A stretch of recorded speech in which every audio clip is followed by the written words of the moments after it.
E aí, pessoal, mais um episódio aqui do Impulso Podcast, o seu podcast aqui em Cork. E eu tô aqui hoje com a Lorena Lessa. Ela segue na carreira jurídica aqui em Cork, aqui na Irlanda, e trabalha num escritório, né, de advocacia. E nós vamos contar um pouquinho sobre essa área, entender como funciona, dar algumas dicas. Então, assim, Lorena, muito bem-vinda ao episódio de hoje. É a primeira vez que eu recebo um convidado para falar dessa área. É uma área que eu não conheço muito, então, assim, eu realmente vou fazer perguntas aqui legais, assim, para entender, para tornar mais público, né, na nossa comunidade brasileira as questões, né, que envolvem, né, o direito, né, os direitos e deveres, né, Sim. do cidadão residente aqui na Irlanda, sendo estudante ou sendo cidadania europeia, alguma coisa assim. Muito bem-vinda mesmo. Obrigada. E para a gente poder começar e eu te dar a palavra, a primeira pergunta que eu faço, até para quem está assistindo a gente poder entender um pouquinho sobre de onde você veio, né? A pergunta é como é que surgiu a Irlanda na sua vida? É a pergunta tradicionalíssima aqui do podcast, para poder contextualizar. Então, conta um pouquinho como é que era a sua vida no Brasil, por que que você decidiu vir para a Irlanda e a palavra é sua. Primeiro, eu queria te agradecer, né, pelo convite.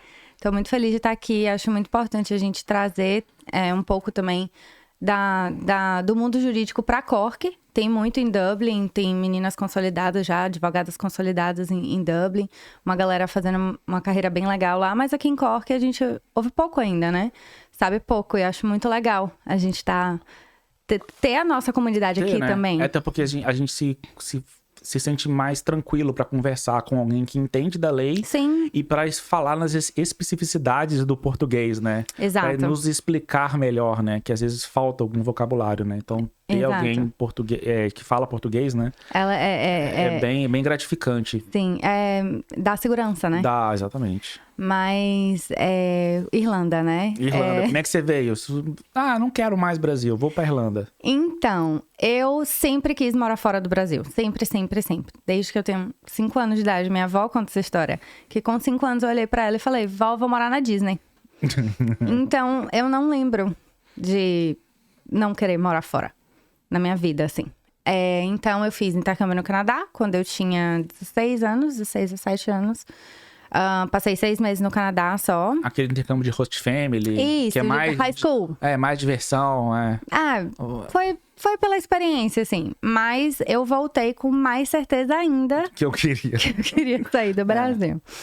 E aí, mas aí a família ficou aquela coisa, não, primeiro você tem que fazer faculdade, tem que terminar. Vai que, Eu acho que, no fundo, era aquela coisa, vai que ela desiste. Sabe? Mas nunca... Porque o meu plano nunca foi sair pra fazer um intercâmbio. Sim, o meu plano era mudar, imigrar. Era pra imigrar, sempre foi. Sim. E aí eu conheci Yuri, tava fazendo na faculdade e tal, aí sofri um acidente na faculdade, atrasou um pouco pra me formar. Terminei a faculdade, eu falei, ou eu saio desse lugar agora, ou eu vou enlouquecer. E aí a gente ia pra Austrália, tava tudo pronto pra ir pra Austrália. Faltava, assim, 15 dias, eu acho, pra gente embarcar. Eu já tinha saído do meu emprego. Logo depois que eu formei, um pouquinho antes de formar, eu trabalhava na Procuradoria Municipal de Salvador, como assistente jurídica, né, na Procuradoria Fiscal. E aí eu já tinha saído do meu emprego, tinha comprado passagem, tava arrumando as malas, assim. Austrália. Austrália, tudo pronto. Uhul, vamos lá. Chega a notícia que o nosso visto foi negado. É triste, né? Tem várias pessoas que acabaram vindo pra Irlanda por esse motivo, né? E foi... Mas você conhecia a Irlanda nessa época já? Assim, Eu sabia da existência, eu conhecia algumas pessoas que tinham vindo pra cá já na época do Ciências Sem Fronteiras. Sim. Eu conheci algumas pessoas em Salvador que tinham vindo pra cá, tinham ido pro Reino Unido. Mas assim, eu botei na minha cabeça a Austrália, era a Austrália até o fim do mundo. Então, quando a Austrália negou... Foi assim, meu mundo caiu, o que é que eu faço? Bem assim mesmo. Eu comecei a olhar como Canadá, mas eu olhar tudo. Sim. E aí, de tanto pesquisar, o algoritmo do Google e do YouTube começaram a me jogar Austrália, Nova Zelândia e a Irlanda. Aí eu falei assim, deixa eu ver isso aqui também. Sim. Aí eu comecei a ver a Irlanda, vi que podia estudar e trabalhar.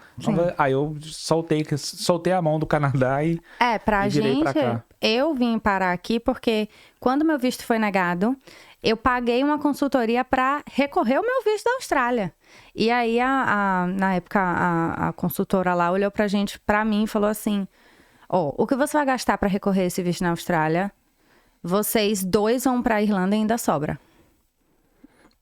Aí eu falei... aí a gente começou a consumir conteúdo da Irlanda, ver vídeo da Irlanda, ver as coisas da Irlanda. Mais ou menos, porque na época que eu vim não tinha vídeo da Irlanda, só Você tinha... tem quanto tempo de Irlanda? 6 anos e alguma coisa, eu acho. Não tinha muito mesmo, não. Eu vou fazer 7. A gente tem mais ou menos não mesmo período. Não tinha. Eu vim em 2017 para 18. Eu vim em 2018. Não tinha muita coisa. Tinha, assim, de Dublin. Tinha de Dublin, Em Cork não tinha nada, assim. Tinha eu nem sabia que... Tinha a Bela. Violeta Bela. Violeta Bela. Mas eu não cheguei nem a conhecê-la na época, nos canais dela, né? Sim. Hoje eu sei quem é. Sim. E em Dublin, só tinha casal em Dublin, que depois virou a Blue Intercâmbios. Isso, exato. E tinha o Marion na Europa. Sim. E tinha o E-Dublin. E tinha o E-Dublin. Era o que tinha. Era isso aí mesmo. Era isso aí, Não tinha... advogado de imigração, não tinha... nada. Tinha ninguém, gente. Era mato. Era mato. Não, era quase isso mesmo. Se for olhar assim, tinha muita coisa, assim, comparado com o pessoal do E-Dublin, com o Mário, né? Sim, que vieram lá em 2010. Aí é outro nível. Era mato mesmo, coisa. né? Sim. Mas eu digo assim, quando a gente chegou aqui, por exemplo, você não escutava tanto português na rua como você escuta hoje. Então, você chegou em Cork? Eu cheguei em Dublin, eu já escutava alguma coisa. Eu nunca cogitei Dublin. Não... Eu não sabia nem que Cork existia, entendeu?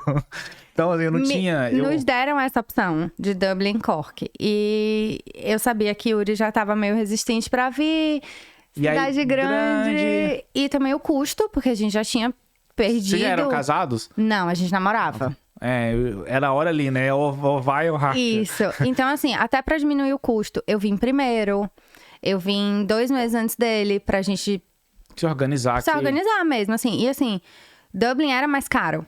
E a gente já tinha perdido uma boa grana. Na época, se não me engano, a gente perdeu uns 13 mil reais. Uma boa grana mesmo. É praticamente um curso, né? Isso, entendeu? Então, a gente precisava ser mais... Racional e focado. Mas que bom, funcionou, né? Hoje o Yuri tá maravilhado com o Cork, ele se encontrou E aí, nesse meio tempo, teve a questão da cidadania. É verdade. Porque minha avó é polonesa. Gente, primeira pessoa que eu conheço... Em 7 anos morando na Irlanda, que tem cidadania polonesa, tá aqui, ó, na minha frente, Lorena Lessa. Só que, assim, essa cidadania da minha avó foi uma coisa meio confusa. Por quê? A minha avó não nasceu na Polônia. A minha avó nasceu na Alemanha, num campo de trabalhos forçados. Não era um campo de concentração nazista.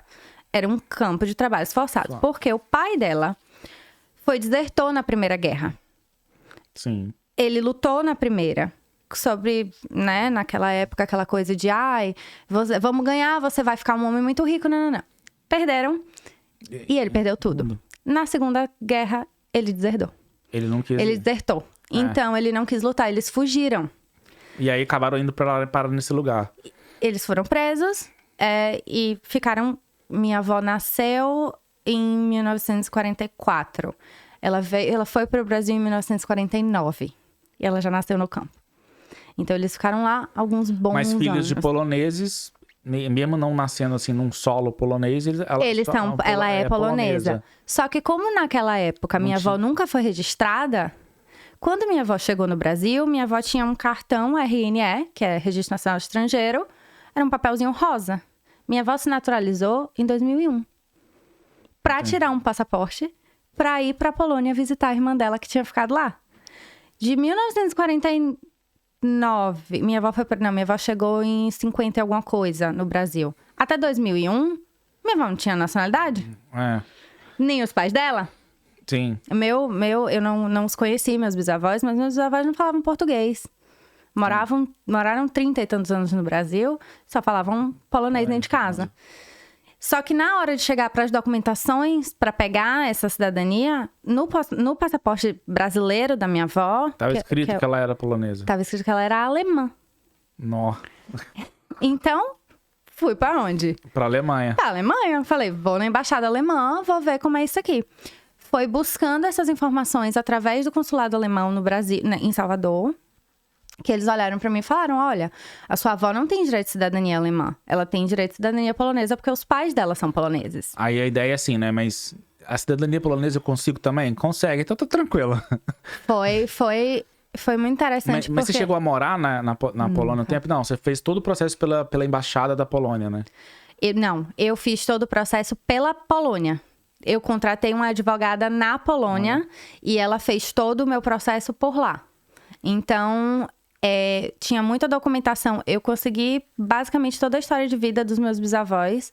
E assim, porque eu precisava provar que eles saíram é bem assim mesmo. Da Polônia. Só que o lugar que eles eram na Polônia, exatamente, não é mais da Polônia. É da Ucrânia. É da Ucrânia hoje. Só que eles se casaram em Lublin. Então, Lublin é uma cidade polonesa. Eu consegui as certidões. Só que, cara, era guerra, né? Tudo se perdia, tudo se desfazia. Eu consegui muitas coisas no Museu do Holocausto em Washington. Eu mandei um e-mail pra lá por coincidência divina. Você tem noção que está me parecendo que você só conseguiu porque você fez direito e entende das leis e procurou cara, pior tudo? Que não foi, sabe? Eu acho que foi um pouco. Eu soube procurar, eu acho. Mas assim, você tem que ter o feeling, né? Pra entender da onde vai pra onde, das leis ali. Esse cara do Museu do Holocausto nasceu junto da minha avó. Ele nasceu no mesmo campo que a minha avó. As famílias eram vizinhas. E foi a maior coincidência do mundo, tipo... Jamais imaginei. Ele jamais imaginou. Minha avó chorou muito quando eu mostrei pra ela as fotos. Tinha fotos dela recém-nascida, que ela nunca tinha visto. Nossa. Tá. E você pegou a cidadania você chegou em 2018 na Irlanda. Foi. Cidadania em 2019. 2020. Porque aí minha cidadania era pra sair em março de 2020. Covid. Saiu em setembro. Mas tá ótimo ainda. E nesse meio tempo vocês ficaram de estudante, né? Com visto de Stamp 2 e fazendo o que todo mundo faz. Fazendo o que todo mundo faz, né? Sim. Mas ainda assim o livro de direito guardado ali no armário ali, esperando pra aparecer. Ou você já trabalhava nessa área? Não. Ou conseguia fazer a parte jurídica da Pennies, da Primark? Nada. Na verdade, eu saí do Brasil traumatizada da faculdade. Eu não aguentava mais, porque, como eu te falei, minha faculdade atrasou 2 anos, né? Eu sofri um acidente no meio do curso e aí acabei atrasando. Você perde a turma que você tá e... Isso, acabei complexo pra voltar. Trocando de faculdade também, então atrasei um pouco ali. E eu saí assim, eu não quero nunca mais ver direito na minha frente. E muito, porque o meu sentimento era, eu quero sair daqui. Eu quero ir viver, eu quero ver o mundo. Eu tinha essa coisa dentro de mim. E a faculdade tava me prendendo. Porque você já tinha que terminar a faculdade. Entendeu? Porque, tipo, foi a condição que minha família colocou, minha mãe colocou. Você me dá o diploma. Tanto é que a minha mãe fala disso até hoje. Aí você pode voar. Mãe, te amo, muito obrigada pelo que você fez. E não estaria aqui hoje gravando esse podcast se não fosse por você. Falando sobre carreira jurídica. Mas ela fala que no dia que eu peguei meu diploma, eu falei, é seu. Agora eu vou ver a minha vida. Mas aí agora, o que sua mãe fez por você já retornou, né? Você tá mãe, né? na área aqui. Mãe sabe o que mãe faz. Mãe. E quando é que você começou a entrar na carreira jurídica aqui em Cork, assim? Onde você buscou caminhos? Essa parte de transferir diploma? Como é que funciona isso, assim? Então, eu tava trabalhando numa empresa de customer service. E aí, voltei de licença maternidade, depois que eu tive minha filha. E aí, eu acho que faltou a questão da paixão. Durante todo o tempo que eu tava aqui na Irlanda, eu ficava me questionando assim, eu quero mudar de carreira. Porque eu não quero direito, né? Eu já tinha decidido na minha cabeça que eu não queria direito. Então, eu ficava buscando algo que eu era apaixonada, que me movesse, sabe? Eu sou uma pessoa muito passional, então eu preciso de um propósito. E aí, quando eu voltei de licença maternidade, teve uma situação muito específica, uma picuinhazinha besta, assim, dos times e tal. E aí eu parei, eu lembro exatamente desse momento. Eu parei, eu falei assim, eu saio de casa todos os dias às 8 da manhã, deixo a minha filha durante 8 horas do dia com outra pessoa pra tomar conta. Pra isso? Não tá me enchendo os olhos mais. Sabe? E aí eu comecei a pensar, cara, o que é que eu vou fazer? O que é que eu vou fazer? O que é que eu vou fazer? Falei, pô, eu tenho uma qualificação e eu vou voltar pra minha... Graças a minha mãe. Não vou deixar você falar isso aqui. Sua mãe vai falar assim, gostei desse menino. E eu tenho uma qualificação, eu vou voltar pra minha área. E Yuri olhou pra mim e falou assim, eu não tô acreditando que você vai voltar pro direito. Você não disse que você não gostava, Lorena? Aí eu falei assim, não gosto mesmo não. Cara, eu sou uma advogada de vocação. E quando eu falei isso pras minhas amigas, então, a Ana mesmo fala, amiga, você nasceu pra isso, tipo... Mas você tem muito... Eu falei, até pra procurar os documentos, cara. Você vai, assim, nos caminhos, entendeu? Pra entender a lei e vai atrás de informação, pra entender que tudo tem um começo, meio e fim, tem um porquê, tem um porém. Aí, quando eu saí do Brasil, eu não tinha feito OAB. Sim. E aí, porque eu queria me livrar, né? Não era seu objetivo. Socorro, quero sair daqui. Sua mãe exigiu só o diploma, não a OAB. Foi. Aí eu falei, aí você já tá querendo demais. Ela tentou. Mas aí, quando eu voltei de licença maternidade em janeiro, aí eu comecei, essa ideia foi maturando durante alguns meses. Aí, em maio, mais ou menos, maio, chamaram a gente e disseram que ia ter corte na empresa. E aí eu entrei em redundancy por essa empresa que eu trabalhava de customer service. E aí chamei o Yuri e falei, eu vou pro Brasil fazer o OAB. Aí ele, como assim? Tipo, me explica. Aí a gente falou, eu vou estudar, vou ficar esses meses aqui, vou estudar. Vou fazer o OAB do final do ano. E quando eu voltar, a gente vê o que faz. Porque eu vou vou me inscrever em Portugal. E... tem acordo de reciprocidade, Brasil-Portugal, e aí eu faço as provas de transferência pra cá. Beleza, beleza. Aí eu tem duas solicitors brasileiras em Dublin, a Diana e a Thaís. A Thaís, eu sei quem é. Thaís Azevedo. Elas têm uma mentoria, chama Passaporte Jurídico. Eu fiz a mentoria delas justamente pra entender, né, como que funciona o mercado aqui, como que funciona o sistema aqui e tal. Mas o plano era esse. Vou fazer o OAB. Vou fazer para Portugal, faço as provas aqui. Um mês depois que eu fiz a mentoria, eu estava fazendo a mentoria ainda, Portugal derrubou o acordo. Derrubou o acordo que você consegue transferir para Portugal e de Portugal transferir para cá, né? Era assim, quem era advogado no Brasil podia ser advogado em Portugal. E quem era advogado em Portugal podia ser advogado no Brasil sem nenhum... restrição. Sem nenhum requisito de prova a mais.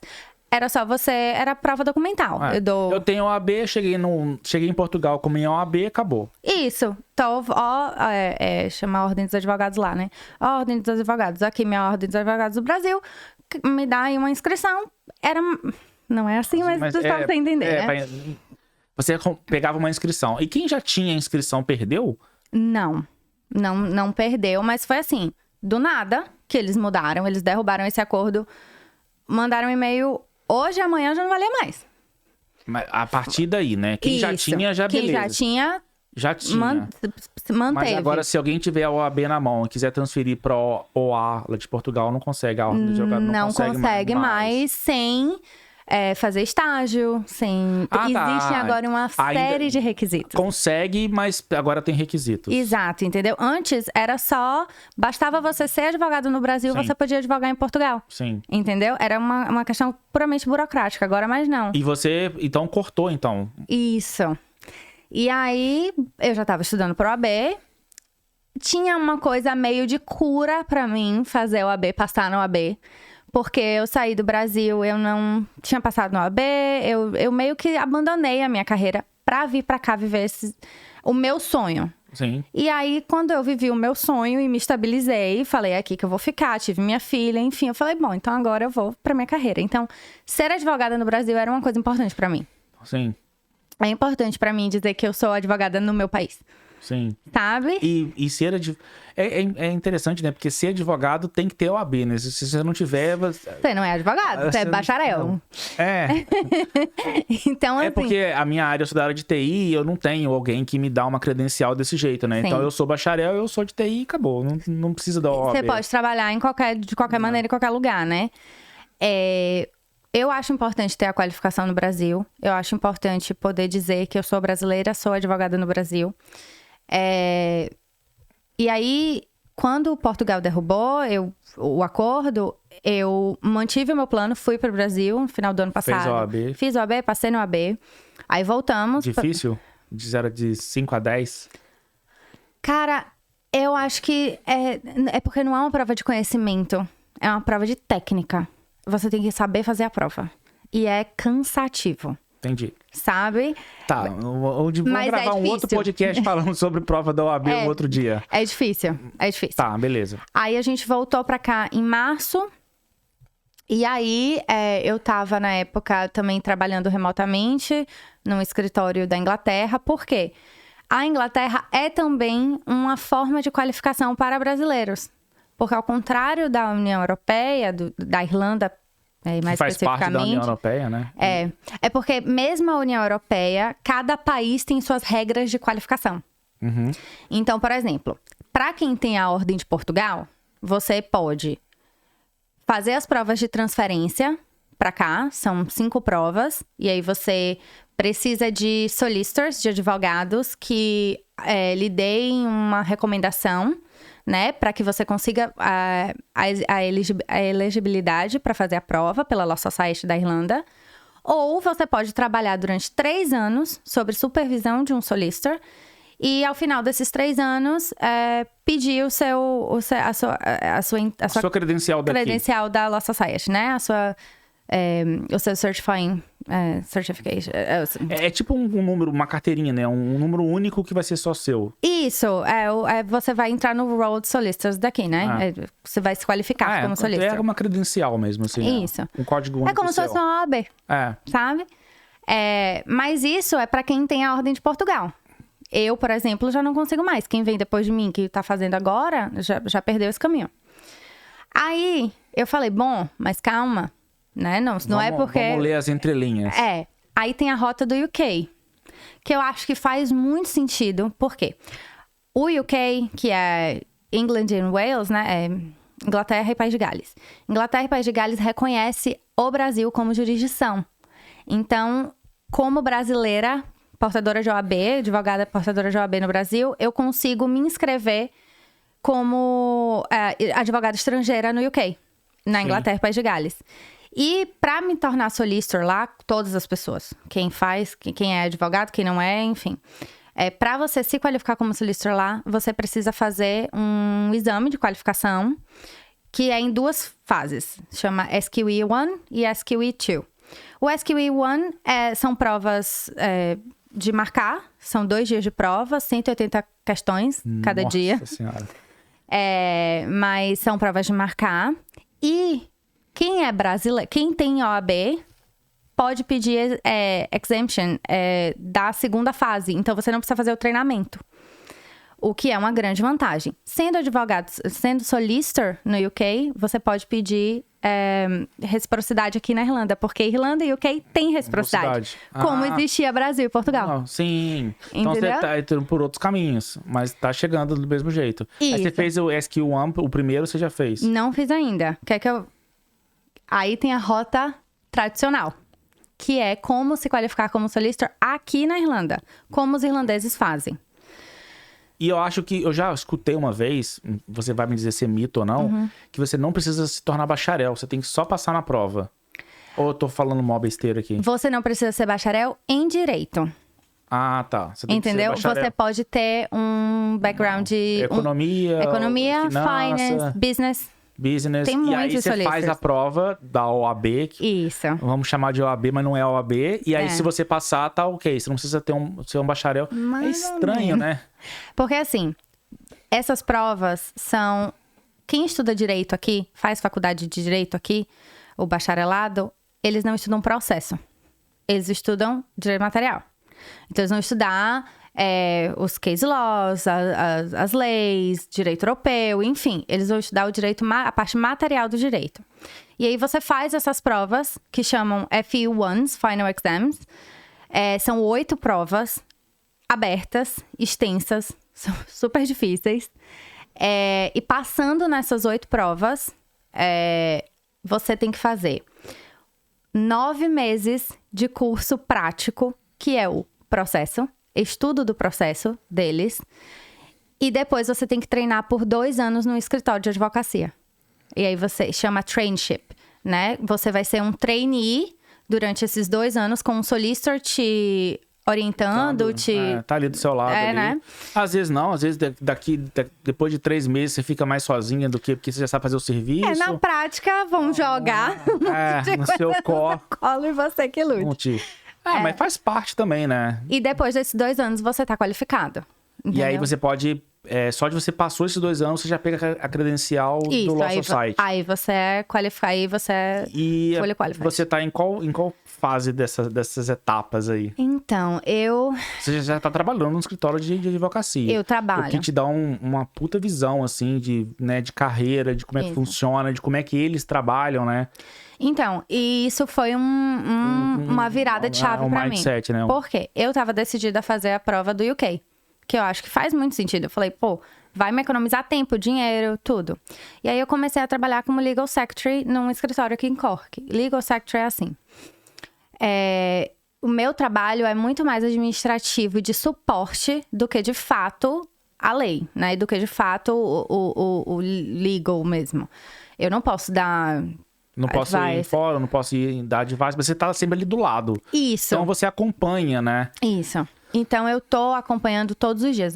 O escritório que eu trabalho faz muito litigation, né? Muito processo mesmo. Porque ainda tem isso. Aqui, como o sistema é common law, no Brasil também é um pouco assim, mas aqui é muito separado, sabe? Então, você tem uma parte extrajudicial muito forte mesmo. E para você ir para litigation, existe uma série de coisas que você cumpre antes de você, de fato, chegar na corte. Antes de você, de fato, no Brasil a gente brinca, né? Mas a litigation acontece na corte já. Na corte. Já. Isso. Mas sem o juiz, né? Com o juiz, já. Isso. Mas para você chegar nesse estágio de você ir para já teve várias tentativas de acordos anteriormente. Entendeu? E já teve processo administrativo, já teve mediação, já teve... E essas mediações envolvem o juiz ou não? Não. Mediação não. Só no litigation. Isso, só no litigation. Só que assim... O sistema aqui é diferente do Brasil. Então, uma coisa que eu só vi na prática. Ninguém nunca tinha falado isso. Eu acho que quem não é do direito também não vai saber, fica meio perdido. Mas, por exemplo, no Brasil, se eu dou entrada numa ação, vou lá, peticiono. Quem notifica o réu que ele está sendo processado é a justiça. Aqui não é a justiça, aqui é o advogado. Então, boa parte do meu trabalho é ser oficial de justiça. Entendi. Eu fico o dia inteiro tentando informar as pessoas com ofício. Isso, entendeu? A gente que comunica. Aqui a comunicação ainda é muito analógica. E tem gente que fala muito mal sobre isso, né? Mas eu vejo como algo diferente cultural, cara. Aqui funciona assim. Exato. É cultura. Eu não sou do tipo de pessoa que fico... porque no Brasil é assim. É cultura. A cultura deles, é assim que eles funcionam. E não reclama muito da Irlandinha, não, que... Eu não gosto. Mas assim, eu decidi fazer o F1s. Conversei com as minhas chefes, conversei com minhas colegas de trabalho que estão fazendo agora. As meninas trabalham como Legal Secretary comigo. Terminaram agora os F1s, elas. E pra minha realidade, sabe? Pra minha vida, pro que eu quero, eu preferi cumprir a rota normal, o full training. Da Irlanda. Da Irlanda. Porque lá na frente... Você vai ganhar lá na frente. Isso. Com experiência que você tá tendo. Coisa que se você fosse cair direto pra Inglaterra e depois vir pra cá... Você ia ter que... Eu acho que a rota da Inglaterra faz muito sentido e é muito inteligente para quem já tem uma área de atuação muito definida. Então, Entendi. por exemplo, uma pessoa que está trabalhando com imigração, vale a pena. Uma pessoa que está trabalhando com contratos, vale a pena. Eu quero expandir um pouco mais. Eu ainda não sei exatamente a área que eu quero me especializar, porque eu não sei como as áreas funcionam aqui, como as coisas funcionam aqui. Entendeu? E falando dessas áreas, igual no Brasil, se a gente vê assim, área criminal, área de problemas conjugais, área de problemas contratuais, é tudo separado. Eu vejo que tem algumas situações assim, o escritório mais indicado para compra de mortgage Tipo, pra comprar casa é o escritório X. O escritório de problemas conjugais é no escritório Y. Não inverte as bolas, porque não vai funcionar. Porque aí eu falei assim, mas gente, mas um advogado é advogado, ele é especializado em alguma coisa, mas lá no Brasil, talvez pela fome de querer ganhar em tudo, né? Aqui não, o cara é especializado em contrato, ele vai ficar só no contrato. Você chega lá, quero separar da minha esposa, eles não fazem, entendeu? É assim, vou te dar o exemplo do escritório que eu trabalho, tá? São 4 advogados. O principal do escritório, ele faz família, company e um pouco de litigation, assim. Mas mais nessas áreas de commercial e family, né? Que é divórcio. Por exemplo, a gente não pega coisa de criança que envolva só maintenance ou se tem... Só divórcio em si. Divórcio, se tem a criança no meio, obviamente você não pode tirar a criança. Aí tem uma advogada que faz conveyancing, que é essa parte... Aquela coisa de guarda, você fala, né? Com quem vai ficar e vocês não envolvem. Não. Aí você tem conveyance, que é a parte de compra e venda de imóveis, porque aqui na Irlanda é obrigatório você ter um solicitor envolvido. É estranho, né? Mas de novo, cultura. Exato, e assim, pelo histórico deles com o registro de terra. É por isso que existe isso. Então, tem é bom ilustrar até para você poder dar uma martelada do jeito que você achar melhor. Mas assim, tem um conhecido meu que foi comprar um imóvel em Dublin. E aí o imóvel estava na casa dos 500 mil. E precisava de uma pessoa, e aí ele pegou o mais top que tinha lá em Dublin, que deve ser um escritório grande e caro, inclusive. Só que esse dinheiro ele só entra pro escritório no final de tudo. Ele não entra antes. Uma porcentagem ali daquela compra fica pro escritório. Até aí, beleza. E aí foi indo. Chegou uma hora que o escritório virou pra ele e falou assim, do jeito que o contrato tá, a gente vai abandonar. Aí ele... Como assim? Não, porque tem uma cláusula no contrato. Eu vou explicar a cláusula pra você entender o conceito todo. A cláusula era algo assim: era uma casa nova, a construtora botou uma cláusula no contrato dizendo que qualquer problema que tenha na casa, ela não é responsável. Sendo que a lei da Irlanda diz que por 10 anos ela é responsável. Sim. Só que se ela põe no contrato, você tem que entrar na justiça para depois com certeza, 100% de certeza, conseguir. Então, para que tem aquilo no contrato? Sim. É só para dificultar, né, alguma coisa da casa, caso venha dar problema. Apesar de ser uma casa nova, sei lá, estourou o boiler, sei lá, uma parede caiu. Sim. É bem improvável que aconteça, mas... Pode acontecer. Mas pode acontecer. Então, para que tá no contrato? Sim. E aí, assim, eu pensei assim, gente, mas como é que um escritório com um imóvel que vale 500 mil, que vai ganhar, sei lá, 10% do valor, quando for efetivada a compra, por causa de uma cláusula, ele fala que não quer. Aí eu perguntei assim pro meu amigo, por que eles não colocam um adendo? O escritório gera um contrato com o cliente, falando que ele aceita, mas aquele item ali, aí o escritório simplesmente... Não quer. Assim que funciona. Eles não querem. E aí, assim, ele já teve um trabalho gigante, né? Porque tá depois de 4 meses analisando o documento, não sei o quê, reuniões.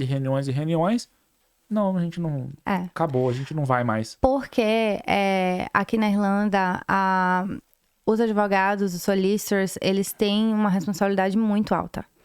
Então, é por isso que, tipo assim... Eles estão nesse processo por um motivo.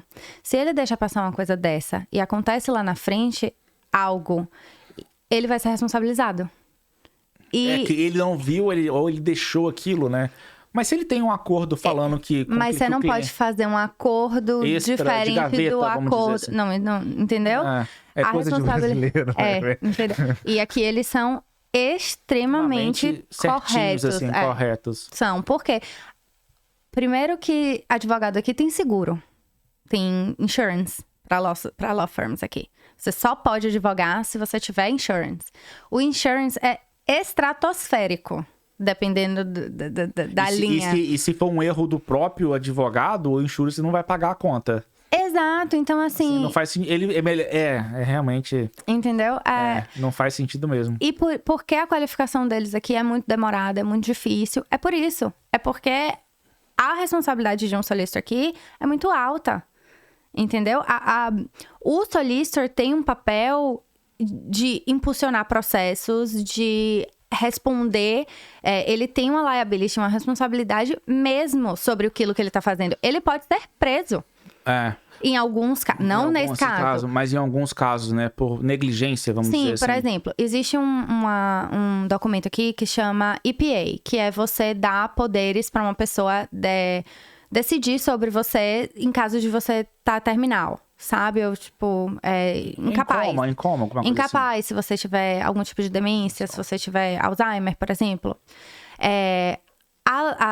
Mudou a lei agora de que antes quem fazia esse processo todo era o solicitor, tá? Então, o médico dava um atestado dizendo que a pessoa estava naquele momento assinando aquele documento, ela era capaz, ela tinha clareza. E aí, o solicitor fazia esse documento com o cliente. A lei mudou e agora o solicitor não tem mais participação. Ele só precisa assinar, certificar de que aquele documento é original, é válido. Ele não quer. Nenhum solicitor tá fazendo mais. A gente recebe, tipo assim, sei lá, no último mês a gente recebeu nem sei quantas solicitações, pedidos, porque é uma coisa que é muito comum aqui. E os solicitores não querem mais fazer. Por quê? Porque eles vão ser presos depois. Se eu descubro depois que você foi coagido, que você fez sob pressão, que você não tava no seu melhor estado mental, eu vou ser presa? Não faz sentido nenhum. Uma outra coisa que eu já escutei também sobre essa parte da área da jurídica é que aqui eles não têm uma constituição muito bem fundamentada e que as sentenças são difundidas em cima de jurisprudência, que é o ato... Eu tô bem, tô bem. Eu não falei que eu não... tudo. Eu tô sabendo alguma coisa. Isso é real mesmo, assim? Parece que sim, né? Porque assim, o Brasil é um país... vários países da América Latina, aqui tem a França, a Alemanha, alguns países, né? Nós somos um sistema de civil law. O que isso quer dizer? Nosso sistema jurídico é codificado. Então, nós temos códigos, né? A gente tem código de trânsito, penal, civil, processo, tributário. Toda a nossa legislação, apesar de termos também jurisprudência, mas o que é aplicável, legal, é o que está na lei, é o que está no código. Então, nossa Constituição, o que não está na Constituição, ele não é um direito constitucional. Sim. Aqui, você tem uma legislação, sim, existe uma Constituição, porém, por ser um sistema de common law, eles têm o que eles chamam de case law, que são decisões jurisprudenciais, né, de juízes, que decidem e se tornam lei. Então, teve 10 casos de situação X que são muito similares e a decisão foi favorável vou te dar um exemplo. A um item. Então, aquilo ali virou uma jurisprudência e o próximo caso que vier, bem provavelmente que já vai dar certo. Isso. Eu vou te dar um exemplo só pra você entender. Isso eu vi até, foi a Thaís que tava falando esses dias. Lembra que antigamente, para você aplicar para cidadania irlandesa, para naturalização, você não podia ficar fora da Irlanda 6 semanas? Sim. 6 semanas não tá escrito em lei nenhuma. 6 semanas vem de um case law. Entendi. Entendeu? Então, agora são 70, mudou a lei. Agora tá na lei. Sim. São 70 dias. Mas as 6 semanas foi decidida por um juiz que analisou um caso específico e falou, não, razoavelmente, se você sair da Irlanda, ficar fora da Irlanda além de 6 semanas, você desconfigura a sua residência. Isso não tá na lei de imigração, isso não tá em nenhum act, isso não... E assim, mas, então, é isso que eu tô querendo dizer, assim, eles entendem que a jurisprudência é algo que, né, que vai se tornando mais comum, mas num caso desse, por exemplo, você tem que analisar cada caso, é um caso, e aí, por uma jurisprudência, todo mundo entra nesse pote aí. Sim. Mas não tá errado. Isso não é justiça. Entende? Assim, aí eu falo assim, cara, mas como? Assim, entendeu? Aí tem hora que tem que ter um código. Apesar do código brasileiro não ser revisitado e deveria ser... É isso, entendeu? Aqui eu acho que até as coisas podem acontecer. Eu não sei na prática se acontecem de fato. Mas eu acho que elas podem acontecer até mais rápido. Assim, em termos de acompanhar com a sociedade. Entendeu? Porque no Brasil, pra você mudar uma lei, é um parto, uma novela. Entendeu? Não, é mais do que isso aí. Então... é mais do que uma novela. Aqui, quando você tem decisões novas, obviamente, alguma decisão vai te favorecer, alguma decisão vai te prejudicar. Mas também depende do caso. Eu acho que abre mais margem pro solicitor, pro seu advogado, nesse caso vai ser o barrister, mas argumentar... Ótimo. Você falou essa palavra, não quero perder. A gente sabe a palavra advogado em inglês é lawyer, que é o inglês americano, né? Sim. E aqui tem os solicitors. Isso. E tem essa outra palavra que parece muito barista. Explica pra mim um pouquinho, né? E pra quem tá assistindo também a diferença, né? Eu sei que o lawyer é talvez o inglês americano Sim. e solicitors é o inglês britânico, talvez. Eu tô falando besteira. Na verdade, é porque nos Estados Unidos você só tem a figura do lawyer. Não tem barrister nos Estados Unidos. Barrister? É assim. Na Inglaterra, principalmente os países que foram colonizados, né, ali de língua inglesa, de common law. Os Estados Unidos é uma exceção a isso, mas Austrália, Canadá, aqui, o próprio UK... Os que a Inglaterra deu a Índia. deu conta. Os queridos. Tia Beth. Tem uma... Tadinha. Existem duas figuras, né? Duas profissões. Um é o solicitor, que é o advogado que a gente conhece no Brasil, mas assim, é o cara que vai lidar com o cliente, é o cara que vai estar numa law firm, é o cara que vai fazer ali instâncias inferiores, é o cara que vai se comunicar mais com a outra parte, com Esse é o solicitor. terceiros. Esse é o solicitor. O barrister, ele é um outro tipo de advogado, mas a função dele é lidar com as cortes. Então, é muito raro você achar um barrister que vai... Existe, mas é muito raro você achar um barrister que vai lidar com o cliente diretamente. Mas como... A função dele é mas na prática... fazer audiências. Tá, mas na prática, eu preciso ir pra audiência com o meu advogado. Aí eu chego lá... O seu advogado vai instruir um barrister pra agir por você na audiência. Bizarro. Porque assim, eu troquei toda uma ideia com o meu advogado e aí outra pessoa vai lá falar pra mim... Mas enquanto você tá trocando ideia com o seu advogado tá trocando ideia com o barrister. Mas tem uma perda ali, vamos conversar. Mas assim, antes das audiências, tem reunião com todo mundo. E assim, por exemplo, se você vai pra um processo na High Court, né? Porque você tem a District Court, que é como se fosse a primeira instância. É House Court. Não, District Court. District, tá. Aí depois você tem a Circuit Court, que já é uma outra competência. E você tem a High Court e Supreme Court, né? Court of Appeals, enfim, lá pra cima. Aí já é como se fosse STF e STJ, por exemplo. Vou te dar um exemplo de um processo de dano, de personal injuries, que é o que eu faço lá no escritório. Se o dano da pessoa vai além de 60 mil euros, a competência é da High Court. Então, esse processo já vai começar numa corte superior. Certo? Aí você tem o solicitor, você tem um junior barrister, que vai estar ali diretamente com o solicitor, mas o junior barrister não pode ir para High Court. Então você precisa de um senior barrister, que é instruído pelo júnior. Nossa. E quando muito tá telefone sem muito fio. perto da audiência, você ainda tem um second senior barrister para avaliar o trabalho do primeiro e ver se tá todo mundo alinhado. E é isso aí, vamos lá, galera. E vai todo mundo pra audiência. É um caos. Você me perguntou hoje, né? Tá um caos. Por quê? Minha chefe, a semana que vem, tem audiência em Dublin de um caso mega gigantesco. E eu tava como a Irlanda... E ela é barrister? Não, ela é solicitor. Só que assim, aqui ainda os autos são de papel. E é isso. É papel do solicitor, é o trabalho do solicitor organizar esse rolê todo pra todo mundo. Então é melhor tudo ser barrister, não. Só que aí agora mudou isso, mas antes esbarrava na questão do tempo de carreira?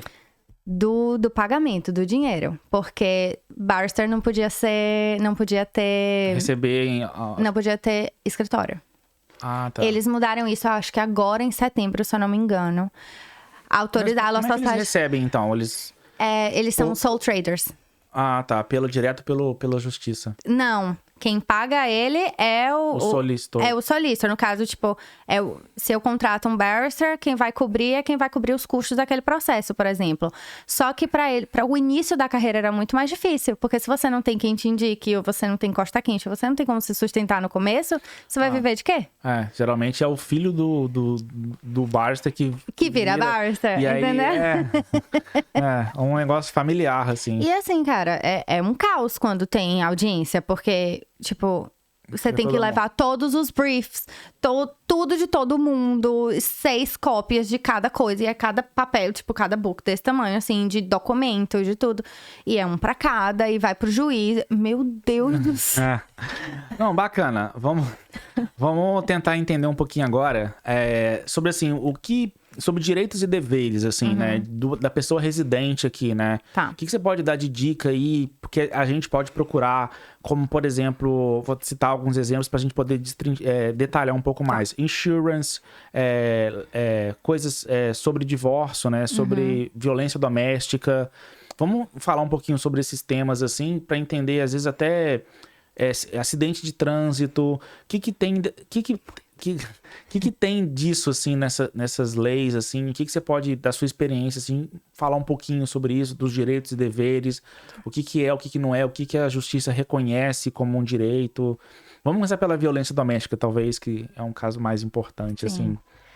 assim. Assim, eu vejo que muita gente chega aqui e é um pensamento inconsciente, não é nada de propósito, nem porque eu quero viver o Brasil fora do Brasil, não é isso. É automático. A gente assume certas situações pelo que a gente está acostumado a viver. Então, por exemplo, eu vejo muitas situações de mulheres que sofrem violência doméstica, e isso, brasileiras, não brasileiras, enfim. E assumem que as coisas vão funcionar como funcionariam no seu país. Então, para brasileiras, elas assumem que elas vão na guarda, vão dar uma Assume queixa, que na né? cara tem uma Maria da Penha lá. Vai ter uma Maria da Penha? Não tem. Não tem. Então, eu tava até conversando com as minhas amigas outro dia. O problema do Brasil, gente, não é a falta de lei. O Brasil é uma maravilha em relação aqui, por exemplo. De proteção. A falta de aplicação dela, né? É a falta de aplicação. Então, aqui... eu vejo que o que a gente precisa, assim, imigração é a porta de entrada. Todo mundo precisa de imigração, né? De um advogado de imigração em algum momento.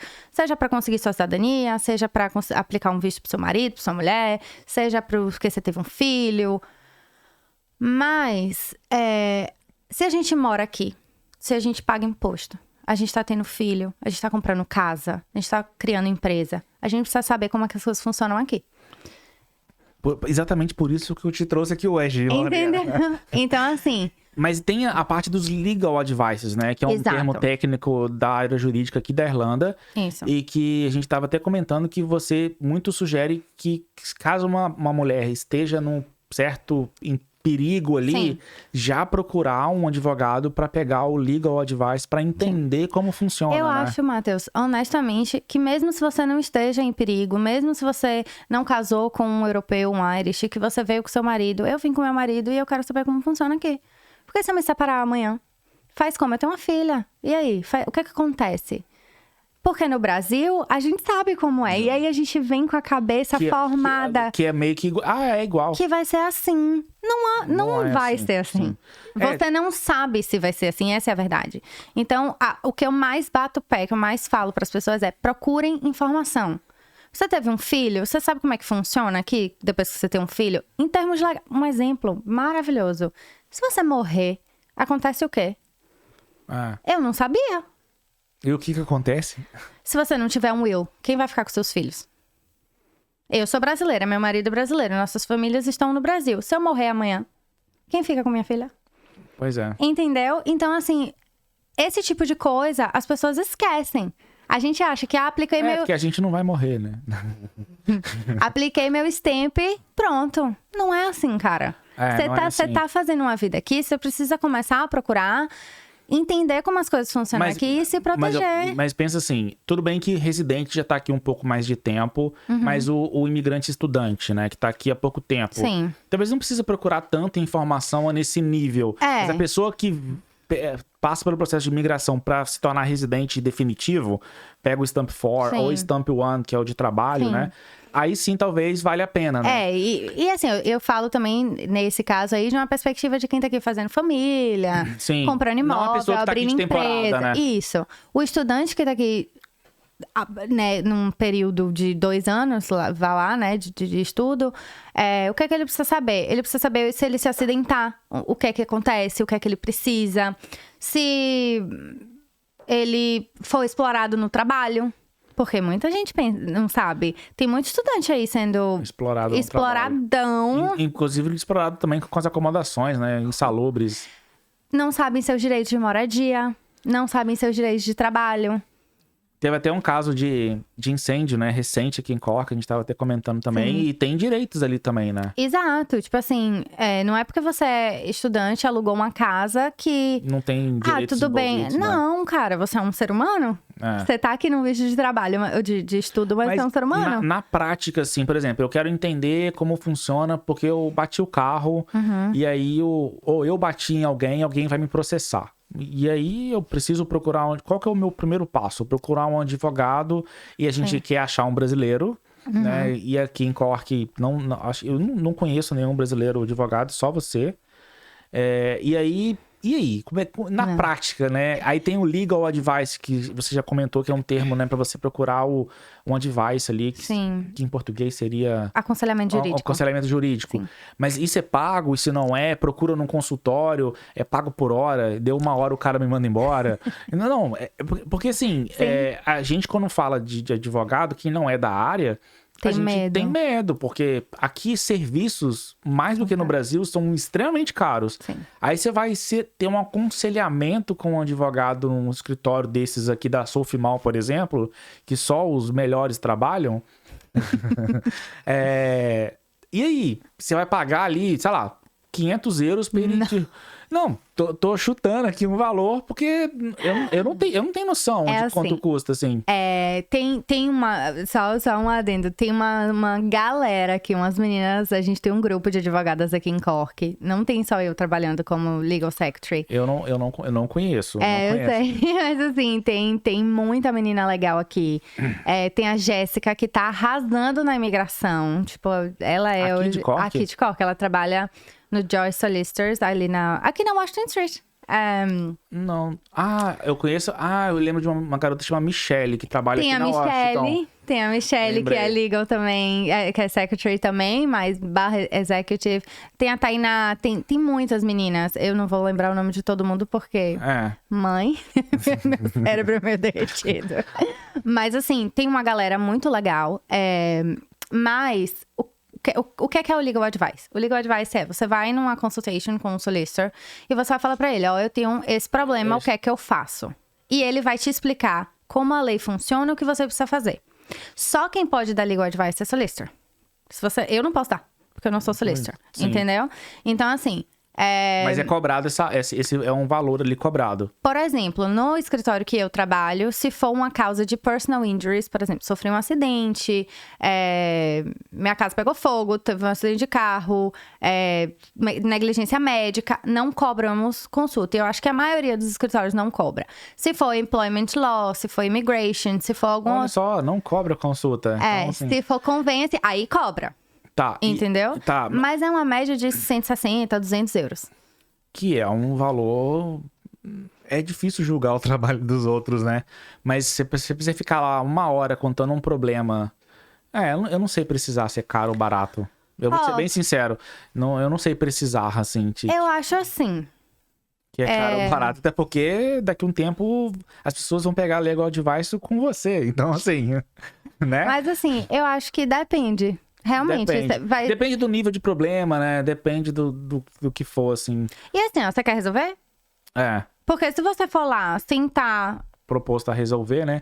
E às vezes pode... Eu recebo muita query no escritório, muito e-mail, muita gente, tipo, umas histórias horrorosas.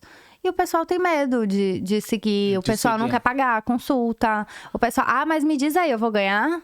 A pessoa... mas peraí.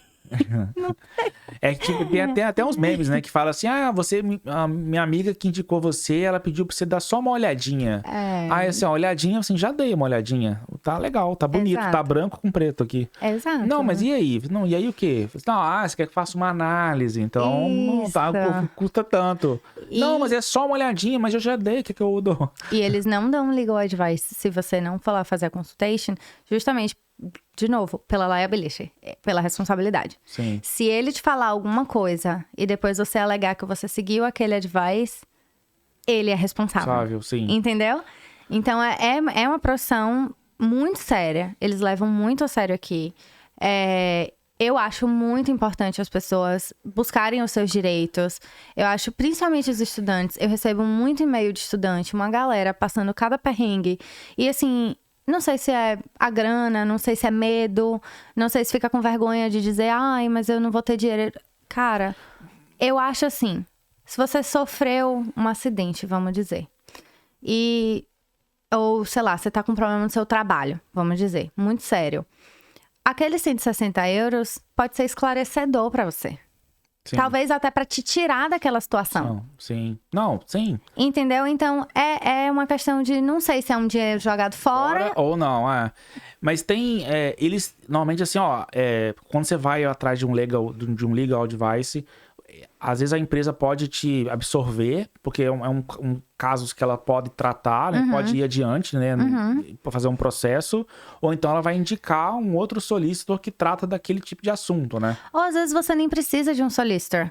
E muita gente não sabe disso aqui. Eu tenho um outro caso, cara, eu tenho um amigo que tomou pau, não passou na prova prática de carro, da direção, né? Ele não passou 3 vezes e tava emputecido porque tá errado, porque a prova não é mais abstrata, entendeu? Vai mais do cara que tá te examinando do que de algumas regras.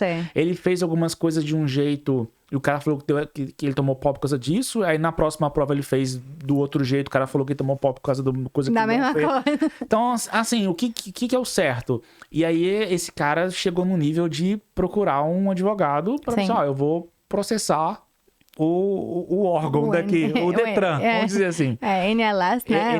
NDLS. É isso. Eu vou processar o Detran. E aí, eu falei assim, e aí, que eu... Falei assim, eu fui lá, fiz uma consulta, que eu tô entendendo agora, né, no termo técnico, que é o legal advice, e ele voltou pra casa assim, eu não vou processar, não. Entendeu? Porque, provavelmente, o advogado falou assim, eu não vou processar, é assim, e ninguém vai assumir essa causa. E isso é muito comum. Eu tava falando pra Michelle outro dia. Eu fico chocada como eles recusam caso aqui. Recusam. Mas eu fico assim, gente, no Brasil, os advogados estão saindo no tapa pra pegar caso. E acho que isso vem do brasileiro. Isso vem junto com o brasileiro pra cá. Eu quero processar todo mundo. Não é bem assim que você processa aqui. Entendeu? E assim, eles recusam mesmo. Se você não tiver um caso, não vai pra frente. Se você... Existem instâncias anteriores ao processo litigioso. Então, por exemplo, um caso de moradia vai primeiro pro RTB. Um caso de trabalho vai primeiro pro WRC, que é o Workplace Relation Commission. Um caso de personal injuries vai primeiro pro Injuries Board. É depois que sai uma decisão administrativa ali que você vai pro litigation. Pra não sobrecarregar a justiça, né? Entendeu? Então, assim, tem coisas aí que você nem precisa de um advogado. É bem assim. Entendeu? Não, tá super esclarecedor esse papo aqui. E aí, nesse caso do seu amigo, ele chegou, ele tava pé da vida, eu vou processar, não sei o quê. Ele foi, pagou a consulta dele e voltou. Você acha que ele perdeu esse dinheiro? Não, cara, ele se esclareceu. Viu que não tem como, né? Não tem o que fazer. Que não funciona assim. E assim, lá no Brasil a gente tem, né, uma visão de status, vamos dizer assim, nas questões assim, o cara que é advogado da família é assim e tem o advogado porta de cadeia. né? O advogado criminal. Aqui também tem esses rótulos, assim, esses status, assim. Qual que é a sua visão, assim? Entende? É uma curiosidade minha, assim. A pessoa que defende bandido, vamos dizer assim, toda pessoa tem direito à defesa, né? E tem um solicitor que tem que atender a pessoa que matou alguém ou que cometeu um ato criminoso, né? Sim. E aí, essas pessoas, aqui no meio jurídico da Irlanda, né? Essas pessoas são vistas, são rotuladas igual no Brasil, Porque no Brasil tem esses rótulos, né? Ó, Pergunta difícil? Porque assim, eu não vejo dessa maneira, não. Eu acho que, tipo, aqui a galera... É mais um solista como gente como a gente. Exato. Assim. E assim, eu vejo assim... Você tem os escritórios que são mais generalistas, que vão fazer esses casos de personal injuries, de conveyancing, de mais gerais mesmo, né? Wills, não sei o quê, que são coisas mais brandas, assim. E você tem os casos mais específicos, né? Por exemplo, empresas que vão trabalhar com company law, que é mergers and acquisitions, são coisas mais específicas, mais nichadas. Você vai ter criminal law. Então, quem faz criminal law, geralmente, alguns escritórios generalistas fazem, mas é um solicitor mais focado para isso, entendeu? Então, para mim, e pelo que eu escuto, assim... É mais um mesmo, não é tão rotulado igual no Brasil. Não, é mais uma especialização mesmo. E as cortes? Porque as cortes também têm diferenciação, né? Tem a corte que cuida só da parte familiar, tem a corte que cuida só da parte comercial, que também é separado. Criminal. É assim, a justiça aqui, ela é mais separada em civil e criminal. Então, você vai ter civil, que vai ser a parte de qualquer coisa criminal família, vai para essa, o resto vai para outra. As jurisdições, as instâncias são as mesmas, né? District Court, Circuit Court, Sim. High Court, não. Só que, por exemplo, você tem prédios separados. A justiça criminal é ali na Anglesey Street, em frente à Garda. A Civil... a Civil... É aqui na Washington Street. A Civil Court é aqui na Washington Street. Na Washington Street. Então, eles meio que não se misturam. Mas eu não vejo nenhum tipo de preconceito. De rótulo, nem nada, assim. Não. É só por curiosidade mesmo, assim. E além da parte, né, de legal advice, tem a parte do insurance também que a gente falou, que as pessoas têm muito direito, né? Em alguns insurance, assim, com acidente ou com alguma outra coisa, as pessoas também não procuram e deveriam procurar, né? Sim, eu acho que, principalmente a quem tá abrindo negócio aqui, essa é uma parte importantíssima de procurar um legal advice. Vejo muita gente fazendo parceria, fazendo sociedade, abrindo empresa, sem saber como as coisas funcionam. A maioria, acho que se não todas as profissões aqui na Irlanda exigem insurance. Porque é isso, a responsabilidade aqui é muito alta. Então, tudo quem paga aqui na Irlanda é o insurance. Os casos lá do escritório, a maioria de casos de acidente pessoal, não lá do escritório, aqui na Irlanda no geral, quem paga são as seguradoras. Então, você bateu o carro e aí a pessoa sofreu, né, teve lesões, enfim. Quem vai pagar é a tua Asha, a tua Allianz, sabe? Não é você. A minha Liberty. É Liberty. Que agora acabou, virou Red Click. É isso aí. A minha também. Então, eu falo com essas pessoas o dia inteiro. Então, assim, tudo isso, essa questão de insurance aqui na Irlanda é muito forte, porque são os insurances que cobrem esses custos. Então, você tá trabalhando aqui, você comete um erro, negligência, qualquer coisa, erro mesmo.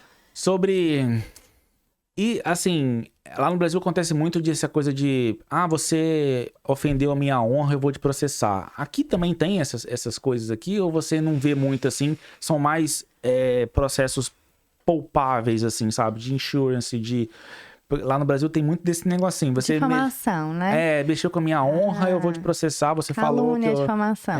Tem, né? Você tem processo por defamation aqui, você tem processos contra a honra. Mas não é tanto igual no Brasil, né? É porque aqui não é tanto processo igual no Brasil, porque nem tudo chega no judiciário. Essa é a grande diferença. Ele resolve antes. O Brasil vem criando um movimento muito forte disso, de fontes alternativas de litígio, né? Então, você tem arbitragem, você tem conciliação, você vai ter mediação, você tem ali... Tem pequenas causas no Brasil. Tem os juizados cíveis e criminais, enfim. Tem os juizados que já ajuda a desafogar o sistema judiciário do Brasil. Mas aqui já é como eles funcionam existe, um pouco. Assim, já é entendeu? assim, né? Por exemplo, é muito, muito, muito comum os casos que a gente tá em litigation já, tá na porta para entrar para audiência. Faz settlement. Negocia, E resolve. Acabou. Não entra. Não entra. Entendeu? Então, assim, você teve aquele custo todo? Teve. Mas você não vai precisar passar dias num julgamento. Você não vai precisar ficar à mercê da cabeça do juiz, entendeu? Muita coisa não entra em julgamento. Você falou bastante sobre a parte dos divórcios também, né? E as leis funcionam muito parecidas com o Brasil, né? É bem diferente, não. né? É porque, assim, normalmente lá no Brasil, a comunhão parcial de bens, a mulher tem metade, 50, né? 50. E o homem tem metade do que a mulher tem, né? É vice-versa. Porque tem uma leitura de que é só a mulher que ganha porque ela ganha metade do que o homem tem. Mas eu vejo como vice-versa. Tem Sim. mulheres que tem mais dinheiro, né? E ganha no vice-versa. E aqui é assim também? Não é? Como é que funciona um pouco assim? Acho que a maior e a grandíssima diferença da Irlanda pro Brasil aqui não tem regime de bens. Então, sabe essa coisa da comunhão parcial? Casamos, agora é nosso. Daqui pra frente tudo é nosso. Aqui não tem isso. Então, enquanto a gente tá casado é ótimo, né? Que é meu é meu, o que é seu é meu, o que é meu é seu, massa. Mas separou, acabou. O que tá na minha conta é meu, o que tá na conta da esposa é dela e acabou. E quando é uma casa? E aí? Entendeu? Fica... Mas Só que essa é a questão. Se seu nome não tiver no mortgage ou não tiver na casa... A casa não é sua. A casa não é sua. Não importa se você pagou todas as prestações. Eu acho isso legal, assim. Porque se você tá ajudando a pagar ou se você tá construindo junto, de alguma forma, você não ajuda a pagar a casa, mas você ajuda a pagar outras contas que desafoga alguém de pagar a casa. O nome dos dois tem que estar lá. Eu também acho. Na hora de dividir, divide por dois, porque os nomes dos dois estão lá. Não tá, não tem, né? Sim. E às vezes a pessoa acha, vou separar e vou... E às vezes não funciona muito bem assim, né? Não funciona assim. Às vezes, filho, né? Filhos menores. Vou me separar e é 15 dias comigo, 15 dias com você e eu quero pensão. Será? Entendeu? É isso que eu falo. As pessoas precisam procurar informação. Ainda tem uma outra também de 2 anos, né? Eu acho que aqui na Irlanda, acho que você tem que esperar 2 anos para efetivar a separação. O divórcio. A separação mesmo, assim, né? Eu acho bem que você não pode se casar dentro desse tempo. E isso envolve toda uma questão de bens também. O que você adquirir durante esse período, o que você não adquirir durante esse período. A sua vida fica meio que congelada. Aí muita gente vai pro Brasil, se separa no Brasil e quer reconhecer aqui. Não reconhece. Entendeu? Então, tipo, é o que eu falo. A gente tá criando a nossa vida aqui, né? Isso aí, infelizmente, excluindo um pouco os estudantes. Mas você, uma galera que tá aqui abrindo empresa, tendo filho, comprando casa. Residente já, né? Nossa vida tá sendo feita aqui. Né? A gente precisa de informação. E essas questões, não apenas questões legais, mas essas questões legais são importantes e o pessoal, não sei se tem medo, não quer pagar, acha que não é necessário. Eu acho que, às vezes, a pessoa é desconhecimento de procurar... nem sabe que precisa, né? Às vezes, eu vou procurar um advogado para perguntar isso, né? Por isso a importância, né, de trazer você aqui hoje, né, para esclarecer esses pontos e também para ajudar a comunidade brasileira a entender como funciona. Não só como você falou que tem mais brasileiros, né, que estão aqui atuando na área da carreira jurídica. Sim. E é super importante pra gente, porque a gente se sente mais confortável de conversar com alguém que fala a nossa língua, né, que entende a especificidade da palavra, aquele vocabulário, aquela palavra específica que a gente tem dificuldade de falar no inglês, né? E eu acho que nesse começo também é importante você ter alguém, por exemplo, o fato de eu ser advogada no Brasil, eu sei como as coisas funcionam lá. Então eu sei o que você tá pensando. Entendeu? Então, tipo assim... E o que eu tô pensando não é a realidade daqui. Entendeu? É alguém você pra tem que desconstruir. Isso. É alguém pra quebrar esse pensamento, essa linha de pensamento. Porque você chega lá, não, mas é assim, assim... Calma, eu sei por que você tá pensando assim. Eu sei de onde vem o seu... Isso é muito importante. Muito comum acontecer. Porque nós também temos institutos no Brasil que não existem aqui. Por exemplo, união estável. Apesar de aqui você ter a partnership, né? A civil partnership, que é reconhecida, não sei o quê. A união estável é um passo além disso. Então, a gente tem registro em cartório, a gente tem direito à herança, a gente tem divórcio. Sabe? Tipo, você tem direitos pós-casamento. O que é que você não tem? Sim. Entendeu? São diferenças sutis em algumas coisas, são diferenças gritantes em outras, mas que eu acho importantíssimo quem tá vivendo aqui entender como funciona aqui, né?